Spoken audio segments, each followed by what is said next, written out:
Welcome to the award-winning Moneymakers podcast. I'm Jonathan Davis, the founder and host.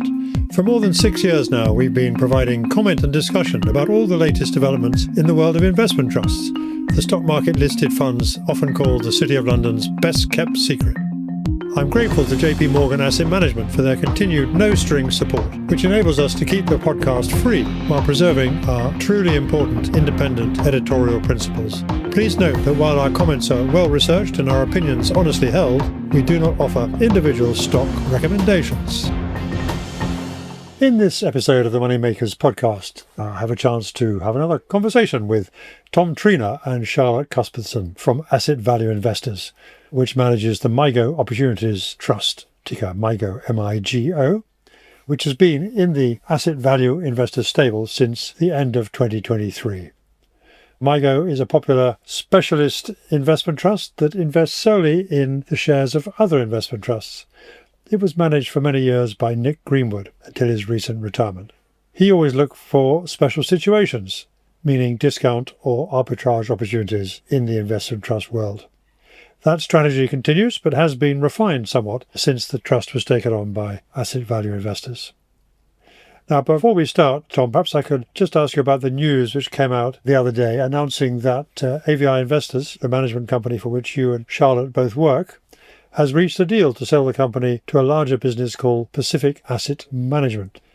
I'm sure listeners will be interested to know what's the thinking behind that deal. Why now? You run a profitable company, you're making a decent amount of money every year. What's the logic behind doing a transaction of this kind at this point? So we're all very excited about the deal that was announced on Wednesday morning, earlier on this week. And really what it's all about, I guess what it isn't about, first of all, is cost cutting or any change at the investment management level at all.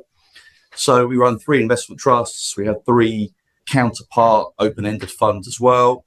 And the management arrangements there will stay completely intact. So on MIGO that we're talking about today, it will very much be business as usual for myself and Charlotte. On the Global Trust, the same with Joe, the portfolio manager there, and the same for the Japan Trust as well. What it is about for us is growth and investment in the business. So while we have had a lot of success and growth as an independent entity over the years, there really comes a point for any boutique that grows to a certain size where it becomes harder and harder to find the resources to invest as much as we want to in both distribution and marketing and the technology part of the business as well. And by finding a partner and a home at Pacific Asset Management who invested a huge amount of money in their technology offering there, and the same for their distribution network as well, we really think we can slot in very well there and benefit from that. Okay, so Pacific Asset Management is a UK-based company, but ultimately owned by a publicly quoted Australian financial services group called Pinnacle Investment Management. The message I guess you're wanting to put across is that there's going to be no change. It's business as usual. You're not about to retire to the Bahamas or whatever your chosen haven happens to be these days. You're not fleeing the UK because of a new government or anything like that, I'm sure. The question is, what will we see different from you now in terms of the management of the trust or in terms of, as you say, your attempts to grow this trust to a larger scale? What will we see that will be different? You won't see anything in the short to medium term. What we hope you will see over the medium to long term is that we're able to grow our funds up to capacity, that we're able to make better use of technology in our investment process and also in our marketing materials as well. But in terms of what you see day to day, it's going to be very hard, we think, in the short term to see any sort of difference at all. And the benefits for a long time will be felt internally. And so you'll continue to have a focus solely on closed-end funds. I guess that's what I was leading up to on this. Absolutely. Yeah, it's business as usual for running MIGO. Okay, well, let's begin by talking about the general state of the investment trust sector at the moment.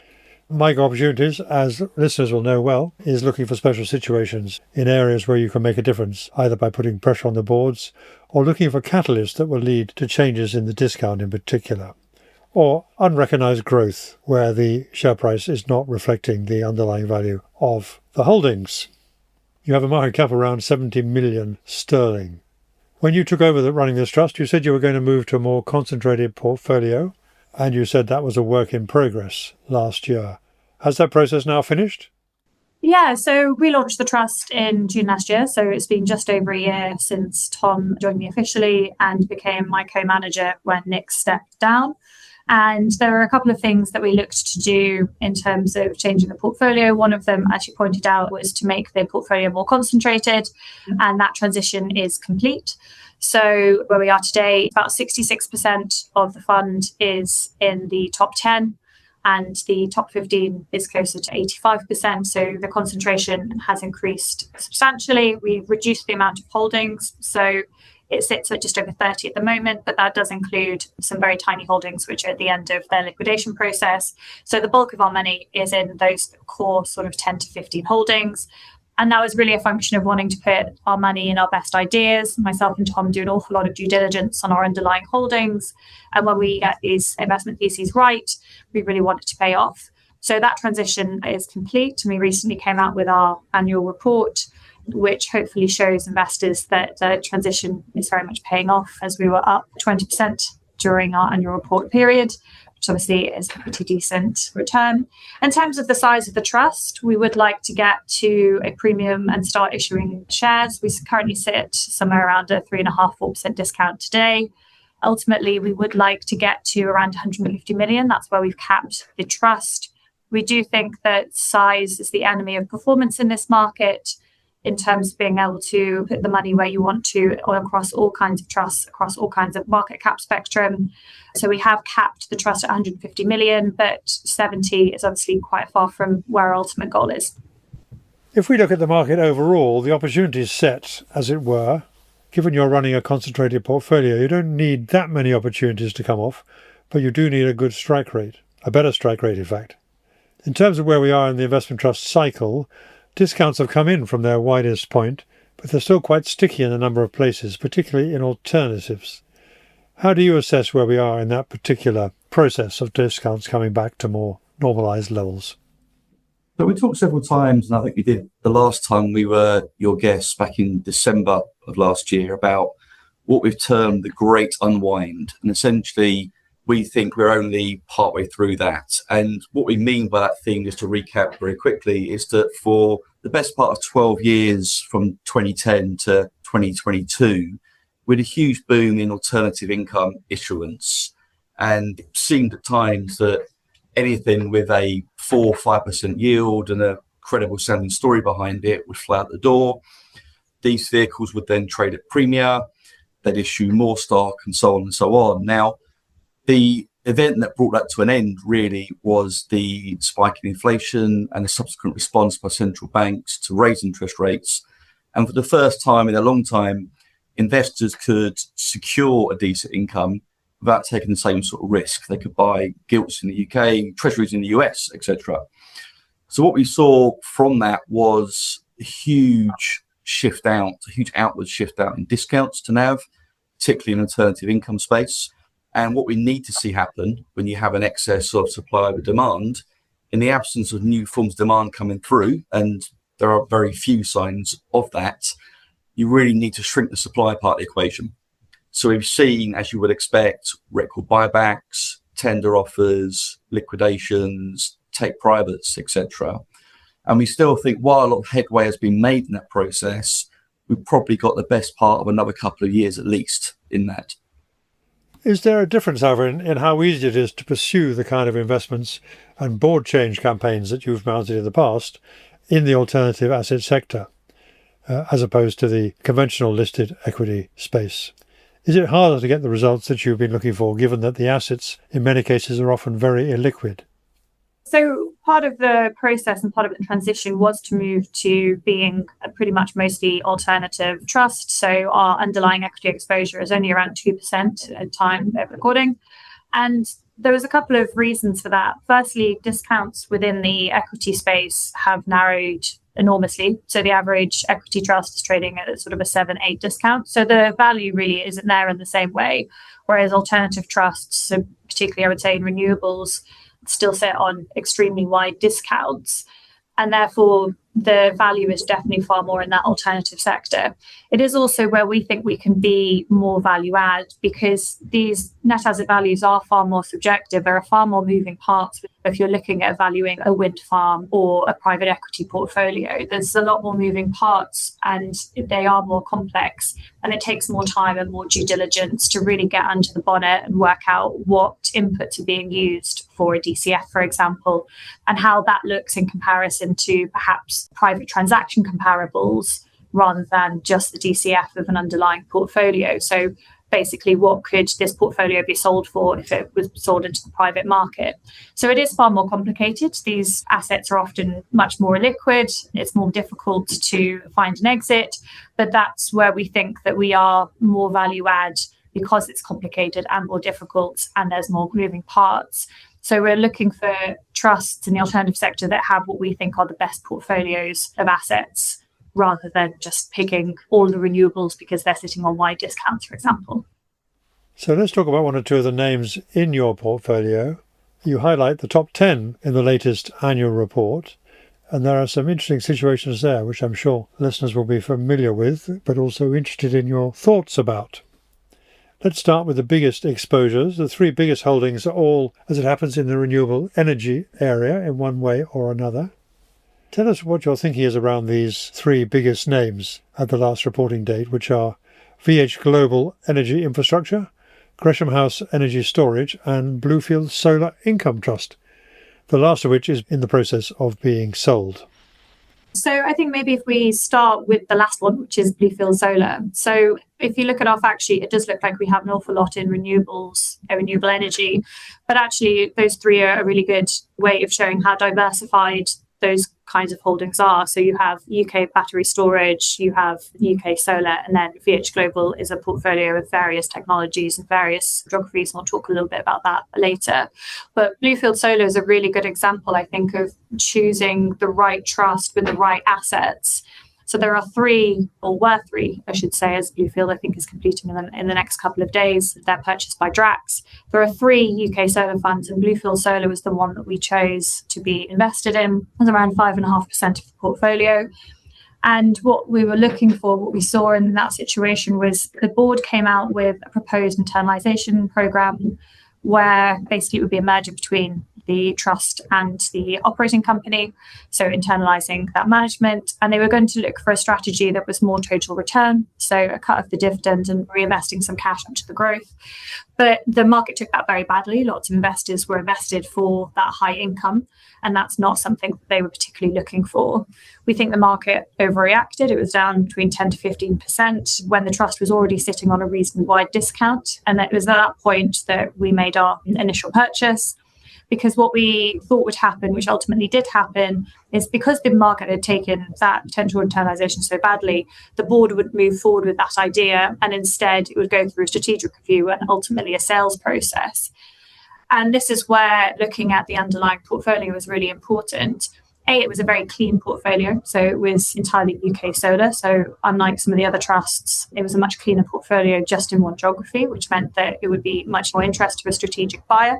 And secondly, it had a really good development pipeline that had quite a lot of battery storage. And Tom will talk a little bit about grid in a minute and why we like battery storage so much. But we thought the development pipeline and the battery, particularly with it being quite a lot of battery storage, would be really interesting to a buyer.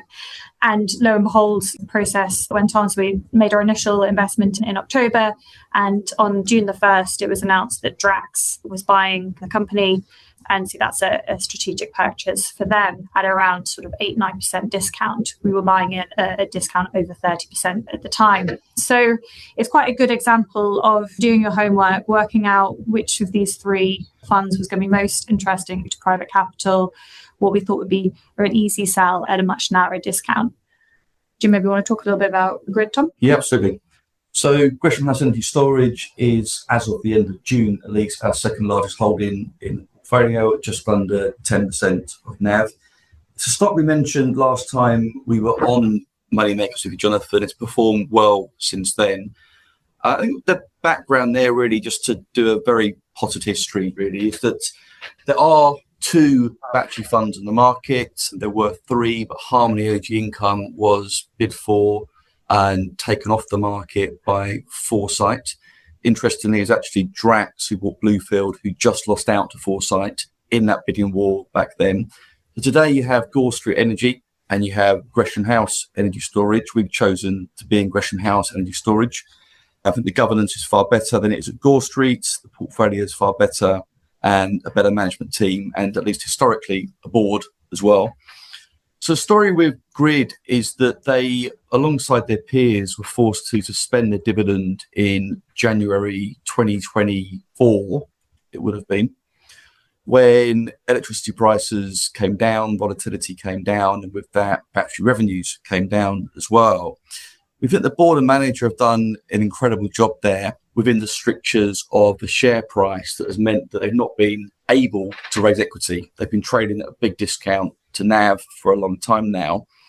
And within that straitjacket, if you like, the manager has executed superbly. They have managed to introduce tolling agreements to de-risk the portfolio, essentially putting a floor under the prices that they receive for the output.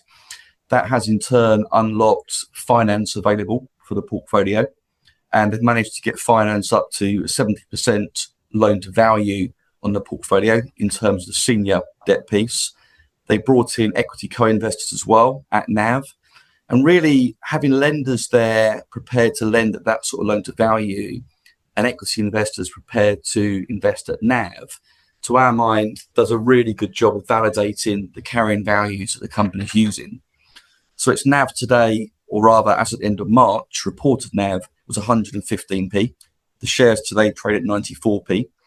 But what's really interesting to us here is the growth prospects in that NAV from the augmentation and the CapEx program. By augmentation, what I mean there is increasing the duration of the batteries, moving from what was historically a duration of around 1 hour to duration of around 2 hours on the portfolio. And then the CapEx program involves developing out new battery storage projects. And together, what we should see from those developments is the NAV increasing by 56p over the next few years. So clearly what you have here is a large discount to spot NAV, but an even bigger discount to your NAV looking out a little while from here. However, all of that said, and notwithstanding execution that's been so superbly done by the manager and the board, we do find ourselves agreeing with the arguments put out by another shareholder, Primestone, in a letter that came out at the end of June early this year. Primestone own a 7% stake in Grid. We own around a 3% stake across our various funds. And the argument Primestone have made is that best shareholder value will likely be achieved by adopting a formal sale process for the portfolio. We think if you look at what the share price has done, notwithstanding the recovery that it's had, it was priced back at 80p back when the Capital Markets Day happened. And despite all the new information that came out that day about the prospective returns and the accretion to NAV, the shares were only trading at around 84p before Primestone's letter came out. We have made our views known to the board that we certainly would favour a sales process. And the way we see it is that there is no harm done in conducting a sales process that doesn't lead to a credible bid coming through. We happen to think, based on our research, that there will be bidders for the portfolio at prices substantially above the current share price. But were the outcome not to come, we're very happy for the fund in that scenario to carry on with business as usual. Okay, so there's two ways to win, you're saying, basically, in that situation. Is there, though, a scenario in which you would actually say that you wouldn't actually sell the shares if the sale doesn't happen? We see a huge amount of upside here. We just have some severe doubts that the investment trust market in its current state will recognise that value in a timely fashion. So it's not going to make you very popular with the managers of the trust, is it? They've done all this hard work to put the ship back on course, so to speak, and you're basically looking to sell them out in the same way that you helped to bring about the demise of Bluefield Solar Income as an independent entity. Is that an unfair comment? I suppose what we'd say there is that, first of all, and it's something we like to see, the manager at a personal level, who's done a great job, by the way, has a substantial amount of skin in the game himself and would benefit from a higher share price. And given the credibility of that management team, and there's a lot of ifs and buts before we get to this point, we think it's very plausible any buyer might want to take the management team along with them. Okay, well, it'll be interesting to see how that develops. And then what about your holding in VH Global? What can you tell us about that one? So VH Global Energy Infrastructure is a trust that went into wind down about a year ago now, in September 2025. And it was one of those trusts that was launched quite late on in the cycle. As Tom sort of talked about, lots of alternative trusts were launched over a sort of 10, 12-year period. VH Global was one of the last that was launched, sort of very early on in the 2020s. And because it was launched quite so late, the trust never really got to the scale and the size that it was looking for. And what you ended up with was a trust with quite disparate assets. So it's quite an interesting trust in that it's got a very different technological and geographic exposure than the vast majority of infrastructure and energy infrastructure trusts in the investment trust space. Its largest holding is a Brazilian hydro asset. Its second largest holding is US terminal storage. And then it also has Brazilian solar and battery storage, UK gas and carbon capture. So it's quite a different makeup in comparison to its peers. But what did happen is because it was quite a small size and because the assets were a bit more complicated, particularly when you've got different geographies, different technologies, it really struggled to gain a following, particularly when interest rates had risen. And ultimately, the trust was pushed into wind down. So that process is ongoing. We do think that because of the different kinds of assets and the work that myself and Tom have done, we do think that the prices they should be able to get for these assets should be hopefully close to current carrying values. We've looked at lots of private transaction analysis, and we think that there's a very good chance that these assets are sold hopefully close to NAV with the cash coming back in the next couple of years. Management are very much incentivized to do that. So there's a really good incentive program for management to be trying to maximize IRR for shareholders. And that's what we want to see. We want to see management teams and shareholders holding the same bit of paper and being on the same page in terms of maximizing that value. So hence they are our largest holding. And yeah, we're hopeful that in the coming months, we should hear some news on sales of the portfolio. I think what's quite interesting about that asset, Jonathan, just to add a little point in and broaden it out slightly, is that the function rather where the value is in the market, in the trust sector currently, is that funds at very big discounts, a lot of them also have very high covered dividend yields as well. So we are being paid to wait, and VH, you've got an 8-9% covered yield there. And so if exit timelines do end up slipping out, and they very often do, although we've tried to be conservative in our analysis, if they do slip out, we're having quite a nice return there in the meantime. I think one final point on VH, as you can tell, was a lot to like about this trust, is the very low debt levels, especially in comparison to their peers as well. So when cash comes back, there's no debt at the holdco level. So that cash will come back to shareholders. And also these assets should therefore be quite attractive to infrastructure funds that could leverage them out themselves as well. So lots to like about it, hence it's our largest holding. So just putting those three together for the moment, what you're saying is you'll be raising some cash shortly from Bluefield Solar, and you'll also potentially be getting some cash back from, you hope, at least one of the others over some kind of reasonable time frame. So what kind of percentage of the portfolio are we talking about where you could realistically hope to realise cash over the next 1 to 2 years? Just to be clear, Bluefield Solar we sold in early June when the price lifted up on the announcement of the sale. Obviously, it went very close to bid values. So instead of waiting for that sort of final 2%, we sold into the market at that stage. That was around 5.5% of the fund. We then recycled that reasonably quickly into some new ideas and into bolstering some ideas that were further down the portfolio in smaller sizes. And the other two? Well, I mean, it will be entirely dependent on whether Grid is sold. Gresham House Energy Storage is just under 10% of the portfolio. So it would entirely depend on whether that was a successful sales process or it chose to stay listed. Then in terms of VH, that's around 13% of the portfolio. We would be hopeful that one of the bigger holdings, which is around 27% of the portfolio, would be hopefully sold before year end. So that would be a reasonable chunk of cash coming back to us at that stage. And what I'd point out as well is that we do have a very deep bench of holdings we would like to own at the right price should we have cash. And at the moment we are close to fully invested. We're around 9% geared or so. But as and when these corporate actions play out, we've got a long list of potential new holdings as well as existing ones who'd like to be larger. And just before we finish this segment, then, you've also have a holding in US solar. So what are the prospects there? Not quite so good, I think.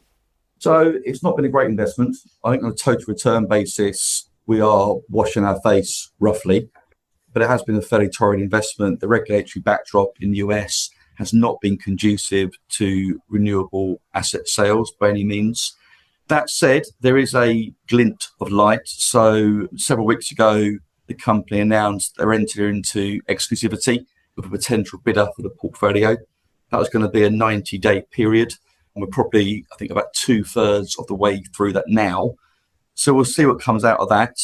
Not been a great investment to date, but there's potential from here were that bid to come through.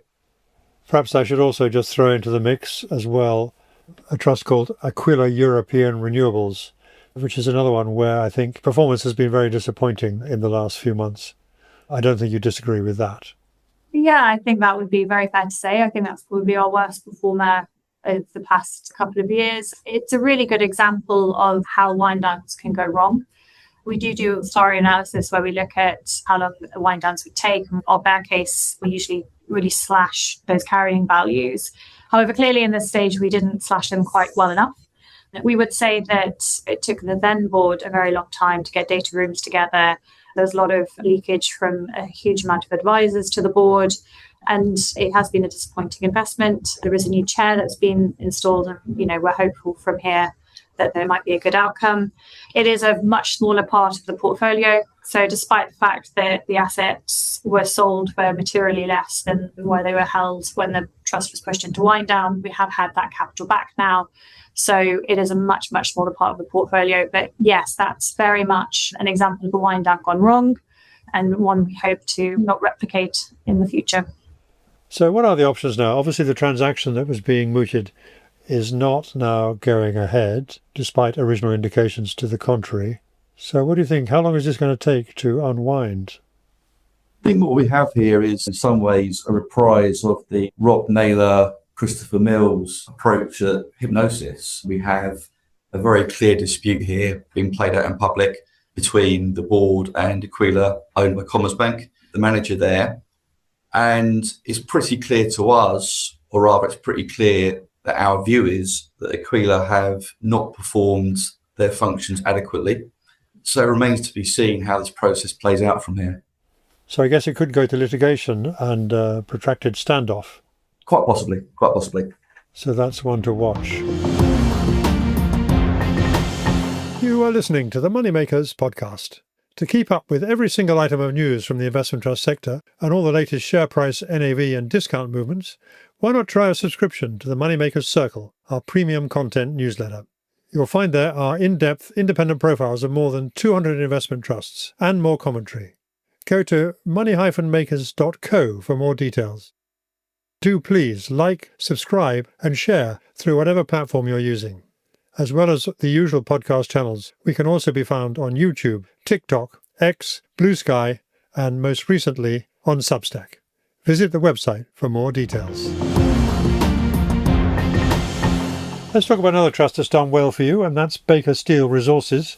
This one's been a very strong performer, at least until the last few weeks. What are your hopes there? So we still think there's better to run on Baker Steel. So just a bit of context, Baker Steel has a combination of private and public mining assets. So in terms of their private, they have a Moroccan cement and an Australian coking coal asset. A lot of the excitement is coming from the listed portfolio. So their largest holding is Tungsten West, which, unsurprisingly, is a tungsten mine down in Devon. And the tungsten price has spectacularly risen over the past year. So tungsten is used for various things, but particularly for armor-piercing missiles and also X-ray shielding. So as you can imagine, for defence spending having gone through the roof with the various wars going on in the world at the moment, tungsten is in great demand. A lot of tungsten is mined out of China. So Tungsten West, despite only being about 3% of the market, is about 20% of the supply from the West. So it is a very important asset. and that should be coming into production in Q3 2026. And with tungsten prices where they are at the moment, so somewhere between 2,500 and 3,000, that has obviously been transformational for that asset. The rise in precious metal prices was also very helpful for the portfolio last year. And we have seen some discount widening. So as you know, one of the things we do is engage with our underlying companies. And we engaged heavily with the board of Baker Steel on capital allocation. We think the management team are very good. But what we did want to see with the discount quite so wide was capital being returned to shareholders either through a buyback or a tender offer, particularly when discounts were very, very wide. And with the portfolio becoming more mature, with assets being sold, proceeds of that being used to buy back tender offers and to narrow that discount. We have seen some of this. So we've seen a share buyback being implemented.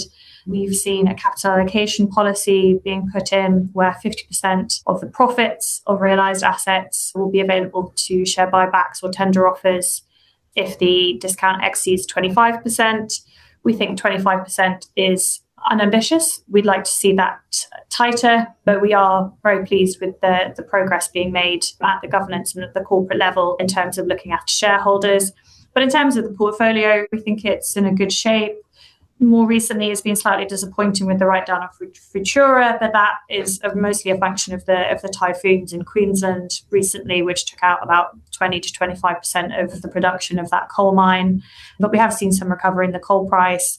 And, we are hopeful that those mines should recover in the not too distant future. So it's been a great investment. The discount's tightened and the asset value's gone up. We still think there's further to run. We have taken profits because it's been such a good investment recently, but we do think there's more to go for there. I'm working my way through some of the other names in the portfolio, all very interesting. I'd love to hear your comments, and I'm sure a lot of other listeners will too, about Seraphim Space, which, as we know, was a spectacular performance last year, and earlier this year did a C-share issue, enabling it to raise more money from shareholders, though not necessarily the existing shareholders. Since then, perhaps not unsurprisingly to some of us, we've seen the share price of Seraphim Space come off quite sharply, while the C-share issue price has also sunk. That's partly because they've only just announced that they've begun to invest the money that they raised for the first time.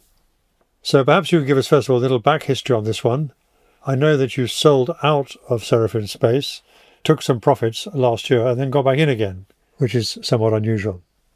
Where do you think we are now in terms of Seraphim Space, given the recent poor share price performance? Have we seen the bottom? And are we likely also to see an improvement in the price of the C shares?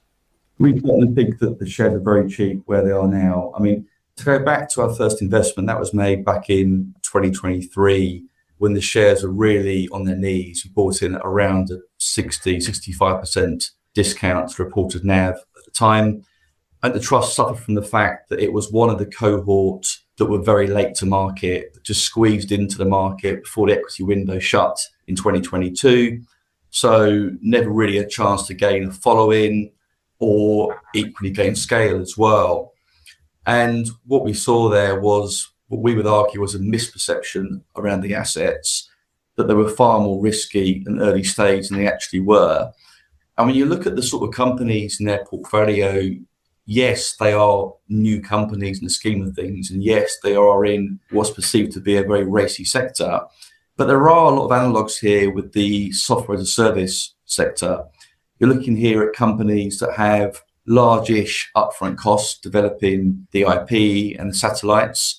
But then what you have is contractual revenue, subscription-based, recurring revenue, very predictable, very, very visible, very high gross margins. And for a lot of these companies, a very clear pathway to profitability as well.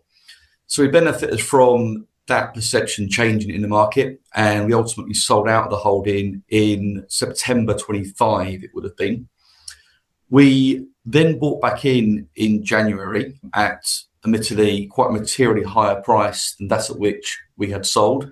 And that's never easy as a fund manager at all. The reason for that was, one, I think we had in part made a mistake in selling too early, but two, the facts also changed. And what we saw with ICEYE, which is their largest holding, this is a satellite company that essentially is able to see through clouds and has a lot of defense contracts. ICEYE won a very key contract with a German defence company. And our view was that given that contract coming in, other ones coming in, the carrying value for ISI in Seraphim's NAV was far too low.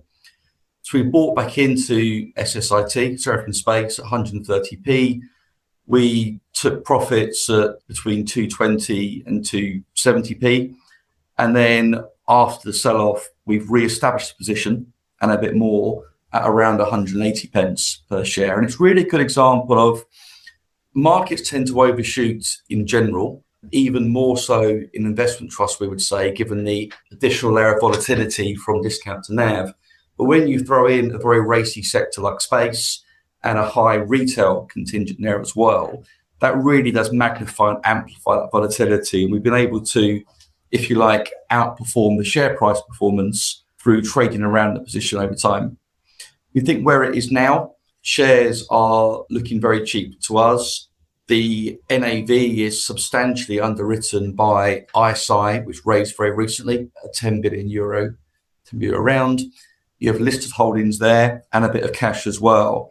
So the NAV looks very well supported to us. And we think once rationality returns, if you like, we should see the shares perform very well. What about that C-share issue? As I mentioned, that obviously has fallen quite a long way below the issue price, but that's not totally surprising given that the cash they've raised hasn't been deployed yet in full. How do you see that one developing? Do you think there'll be a risk of dilution from that when the actual conversion back into the ordinary shares takes place? Perhaps you could also explain to listeners how you think about a C-share issue and what impact it might have when it's not yet been fully invested. Absolutely. So we are, to be clear, only in the ordinary shares.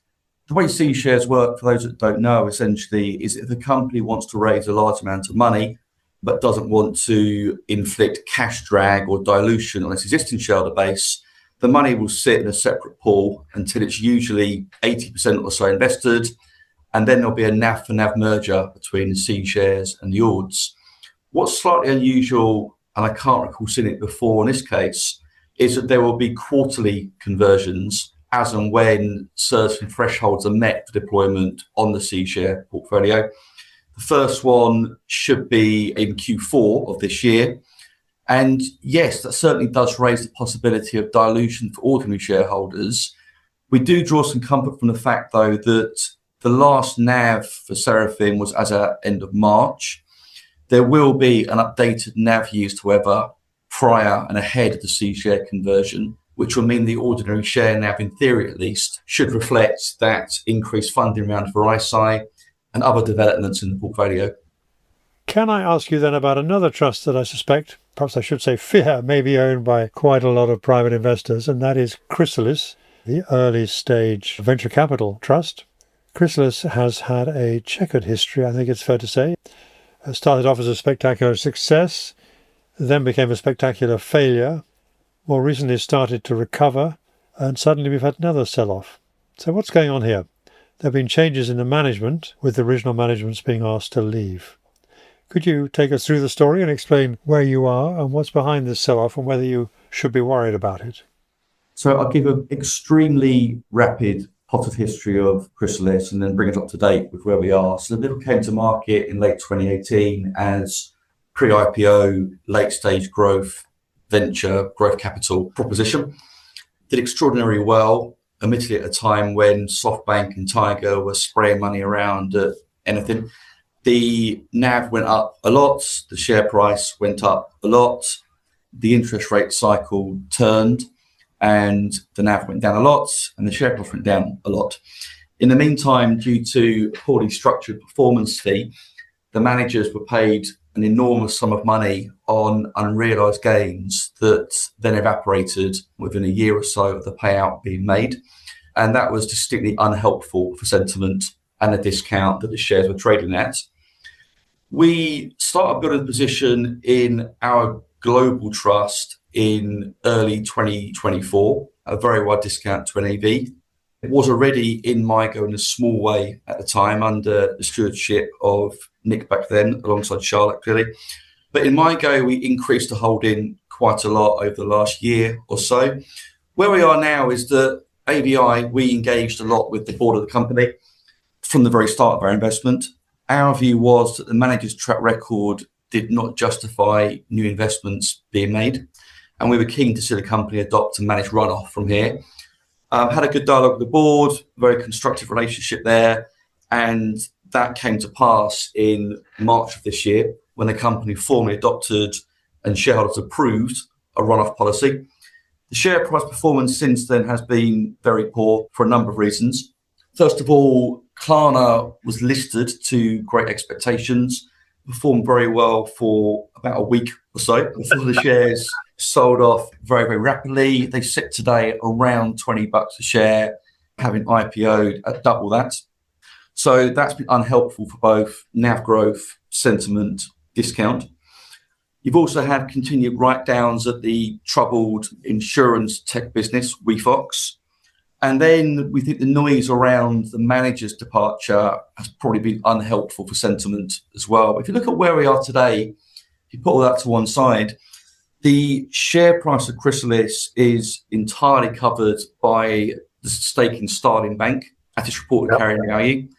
We think the reported carrying value is fair, and we can certainly underwrite a case based upon that valuation. Yes, it's carried at a higher multiple of book than incumbent peers are. Equally, it has a much higher return on equity than incumbent peers as well. So really looking at where we are today, we think the shares are very, very cheap. What the market needs to see is some clarity from the board on the management arrangements going forward. It will be a self-managed vehicle. And we think once the manager's notice period has expired, which happens on the 20th of August or so, we're likely to see a lot more transparency from the board about where we go from here. Right, because you do need somebody to manage these holdings. Absolutely. So we helped install a new director, a gentleman by the name of Sam Dobbin, onto the board. Sam is today taking a lead role in the orderly disposal process. And from what we can see, he's doing a very good job so far. And at 74p, which is where it's trading at the time of our conversation, you're saying that it's covered by the value of its holding in Starling Bank, and therefore there is potentially some upside, assuming there are no other nasties lurking in the woodwork. Absolutely. They have a very attractive asset, the second largest holding as well, which is Smart Pension, which is in a rapidly consolidating market. That accounts for over 20% of NAV. The plan for Smart Pension was to be the consolidator in that sector, or one of them at least. We think there's probably a credible case now, given the new policy of Chrysalis going forward, for Smart Pension to perhaps be consolidated instead. Okay, so let's move on and talk about your holdings in private equity, where you had 4 holdings of some substance at the last reporting stage. More recently, I gather you sold one of them, which is Pantheon International. The other 3 are Harbourvest Global Private Equity, Oakley Capital, and Partners Group. Let's just go through first the rationale for looking at private equity trusts. Obviously, they have very wide discounts, some of them, but they have been improving also in a number of cases. Why then did you sell out of Pantheon, first of all? And secondly, what are your hopes and ambitions for the other 3 that we mentioned? So the high-level thesis for listed PE, and in particular the diversified fund of funds that we've been in, Pantheon and Harbourvest, is at a high level that there exists a much more liquid private secondary market for fund interests than existed 10, 15 years ago. Pricing is much tighter in that market than it is in public markets. And by that, we mean these vehicles have been able to sell out in the secondary market at between 5 and 15% discounts to NAV. And they can then use these proceeds to buy back their own stock on what were 30, 35% discounts to NAV. Look at Harbourvest today, that's trading in the low 20s. Pantheon, we sold out of in the low 20s as well. What we've seen there is that ourselves and other shareholders have been making the case to boards in this sector that you're not going to get a better investment than buying back your own stock. We've been encouraging them all to make better use of the secondary market and really engage in what is essentially a very attractive arbitrage where you can sell assets at tight discounts and buy your own stock back at wide discounts to NAV. We've seen both Pantheon and Harbourvest respond to that. We're very pleased with Harbourvest's latest package it came out with. We think they are very much leading the way in the sector in terms of capital returns. And if you look at what Harbourvest have promised, or rather what they committed to, What you could see here at the high end of the range is over 40% of the current market cap come back to shareholders in buybacks and tender offers over the next 3 years or so. So HarbourVest, we think, has got more upside from here. Pantheon, we sold out of at a relatively tight discount into what was quite an aggressive buyback, which followed the secondary sale of part of their fund interests. So what about Oakley Capital? This is one which has moved out to an even bigger discount than it certainly used to trade at in the past. Has a very distinctive strategy, and the move perhaps a little surprise to some people. What are your thoughts on that one? Yeah, so for that one, actually quite a lot of the capital that we got back from Pantheon was recycled into Oakley. And if you looked at the graph of that one in terms of the NAV returns, if you looked at NAV returns from private equity versus their discount, Oakley just looked like a huge outlier.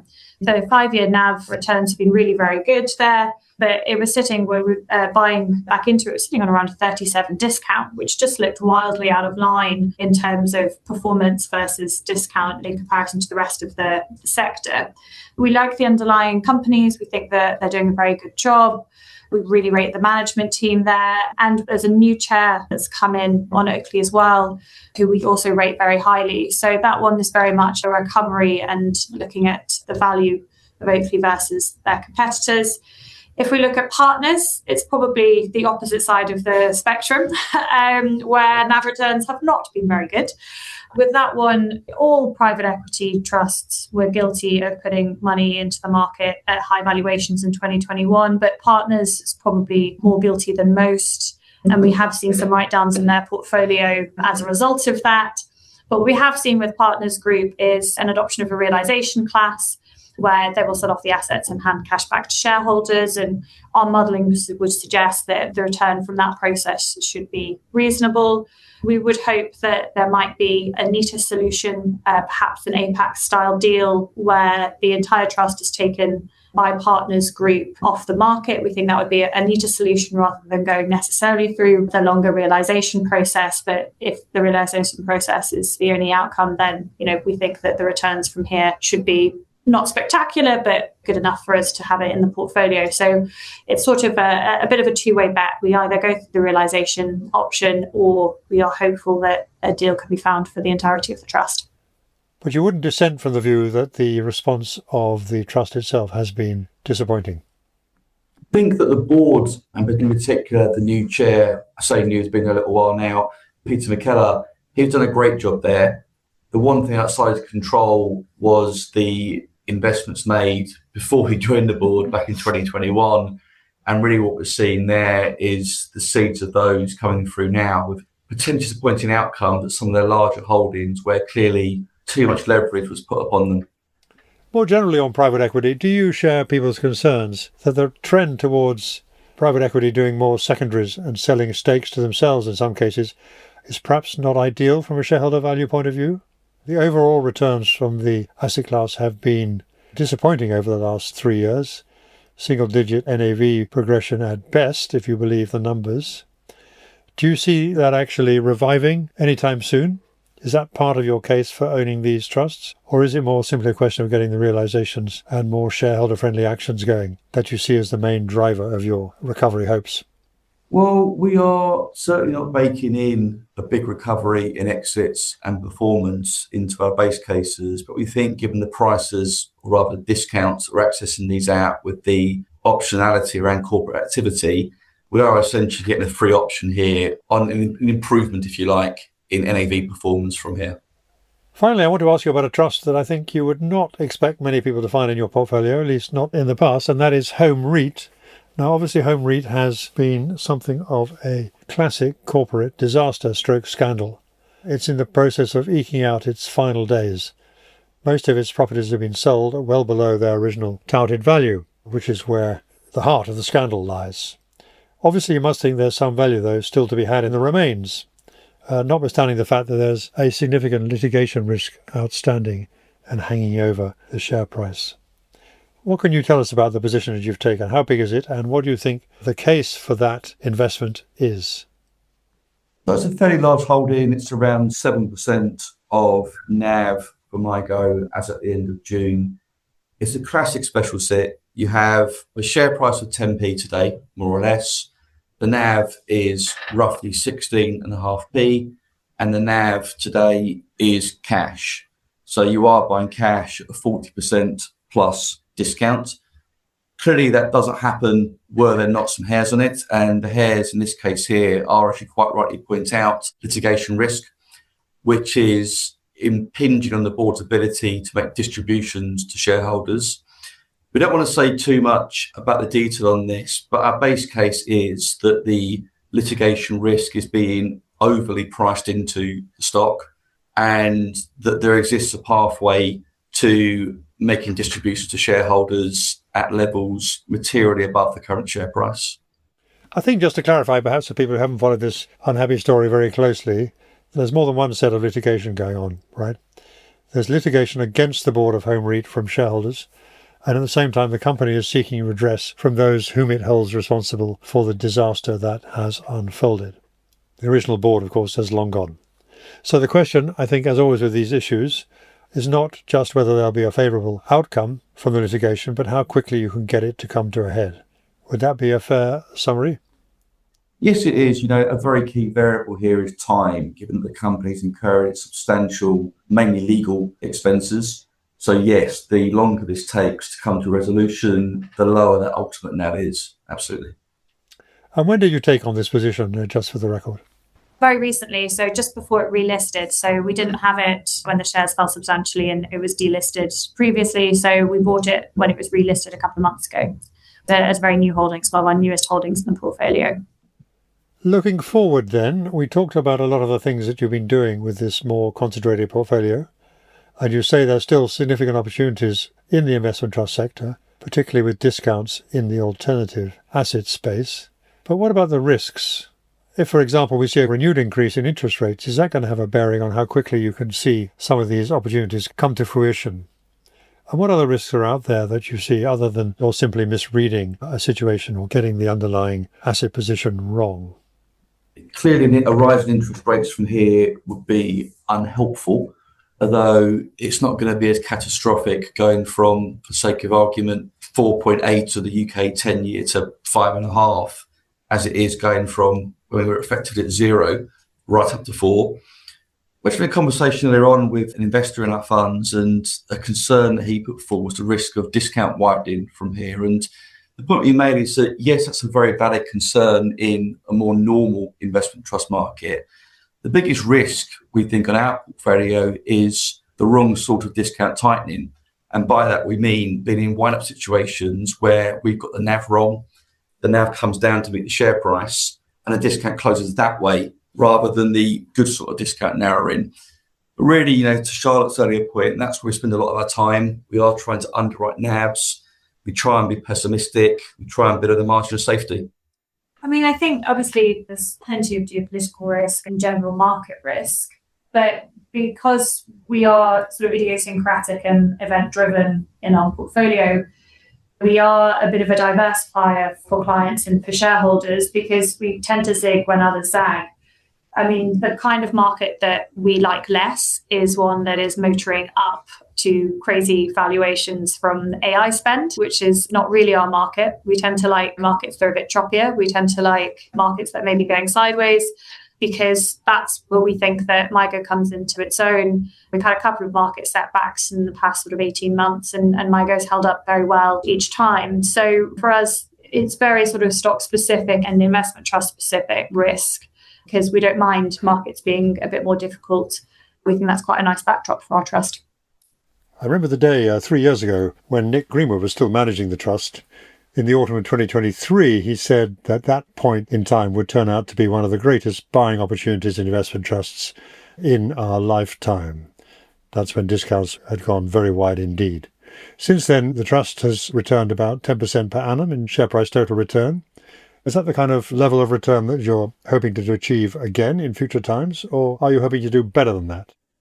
I mean, I guess you wouldn't want to put any promises or anything could be perceived as a promise or a forecast to shareholders of the market. But on an individual investment level, we're looking for minimum IRRs of 15%. We are focused very much on absolute returns.